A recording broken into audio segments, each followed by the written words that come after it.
ক্ষমতার অহংকার দেখাবি না, টাকা পয়সার গরম দেখাবি না।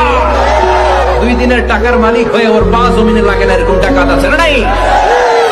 লাম ইয়াকুন শাইআম মাযকুরা, তোর চেয়ে বড় ক্ষমতাশীল ছিল ফেরাউন। আল্লাহ ছাড় দিয়েছে, ছেড়ে দেয় নাই, ঠিক কিনা? নমরুদরে ছাড় দিয়েছে, ছেড়ে দেয় নাই, ঠিক কিনা? আবু জাহেলকে ছাড় দিয়েছে, ছেড়ে দেয় নাই, ঠিক কিনা?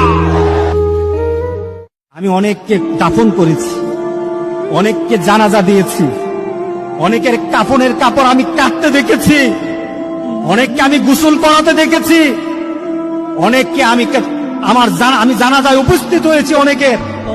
এই ভিতরে চিন্তা আসার পর সে মনে মনে চিন্তা করলো যে আমার যদি এখন চলে আসে আমি আল্লাহর দরবারে কি জবাব দেব? আমার যদি এই মুহূর্ত চলে আসে আমি আল্লাহর দরবারে কি জবাব দেব? 3 শ্রেণীর ব্যক্তির বিরুদ্ধে আল্লাহ বলেন আমি নিজেই কিয়ামতের দিন মামলা দায়ের করব। I will be against them in the day of judgment. 3 categories of people I will be against them in the day of judgment. 3 শ্রেণীর লোক কিয়ামতের দিন তারা ছাড় পাবে না। আল্লাহ বলেন আমি নিজেই তাদের বিরুদ্ধে মামলা দায়ের করব। এর মধ্যে এক শ্রেণীর লোক হচ্ছে রাজুলুন ইস্তাআজারা আজিরান ফাস্তাউফা মিনহু ওয়া লাম ইউতি আজরা। একজন শ্রমিক ভাড়া করে তার কাছ থেকে কাজ নিয়েছে কিন্তু তার পারিশ্রমিক আদায় করে নাই। এরকম আছে না নাই? দাপট দেখায় ইউনিভার্সিটির ক্যান্টিন গুলোতে